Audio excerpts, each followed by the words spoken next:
దర్శి మండల ప్రజలందరికీ నా హృదయపూర్వక నమస్కారాలు. నేను దర్శి ఎస్ఐ మురళీ ఎస్ఐని మాట్లాడుతున్నాను.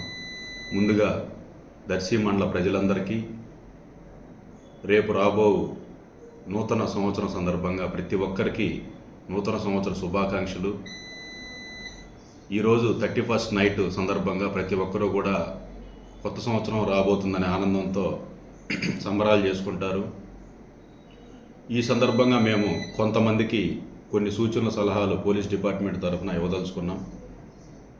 అవేంటంటే 31st నైట్ సందర్భంగా కొంతమంది కుర్రవాళ్ళు కానీ కొంతమంది అల్లరిమొక్కలు కానీ తాగి రోడ్ల మీదకు వచ్చి మోటార్ సైకిల్ మీద కారుల్లో వాళ్ళు పెద్ద పెద్ద శబ్దాలు చేసుకుంటూ అరుపులు కేకలతో తిరుగుతూ ప్రజలకి అసౌకర్యం కలిగిస్తూ అలాంటి చర్యలు చేస్తుంటారు. అలాగే రోడ్ల మీదకు వచ్చి తాగి రోడ్ల మీదకు వచ్చి కేక్ కట్టింగ్లు చేసుకుంటూ కనపడిన వాళ్ళందరి మీద రంగులు జల్లుకుంటూ అనవసరమైన న్యూసెన్స్ క్రియేట్ చేస్తుంటారు. అలాంటి వారిని మేము గుర్తించి పట్టుకొని వాళ్ళపైన చట్టపరంగా కఠినమైన చర్యలు తీసుకుంటాం. అలాగే ఈరోజు పోలీస్ డిపార్ట్మెంట్ మేము సాయంత్రం 6 గంటల నుంచే రోడ్ల మీద డ్రంక్ అండ్ డ్రైవ్ని కండక్ట్ చేస్తాం. ఈ డ్రంక్ అండ్ డ్రైవ్లో ఎవరైనా తాగి పట్టుబడితే మాత్రం వాళ్ళు బండి సీజ్ చేసి వాళ్ళని కోర్టుకు హాజరుపరిచి జైలుకు కూడా పంపించడం జరుగుతుంది.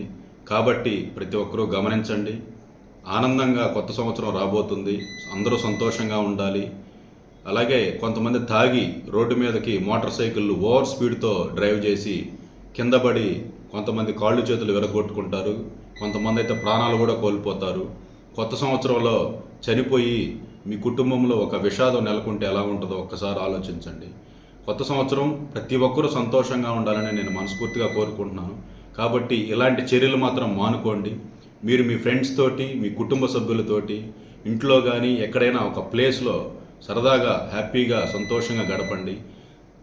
ఇంట్లోకి వెళ్ళి పడుకోండి, అంతేగాని రోడ్ల మీదకి వచ్చి మాత్రం ఎటువంటి న్యూసెన్స్ చేయకూడదు. కాబట్టి ఈ సందర్భంగా మా పోలీస్ డిపార్ట్మెంట్ తరపున నేను సూచనలు సలహాలు ఇవ్వదలుచుకున్నాను. మరొకసారి మా పోలీసు సూచనలు పాటిస్తారని నేను గట్టిగా నమ్ముతూ మరొకసారి దర్శి ప్రజలందరూ రాబో 2025 సంవత్సరంలో ప్రతి కుటుంబం ప్రతి మనిషి హ్యాపీగా ఉండాలని నేను మనస్ఫూర్తిగా భగవంతుని కోరుకుంటూ సెలవు తీసుకుంటాను.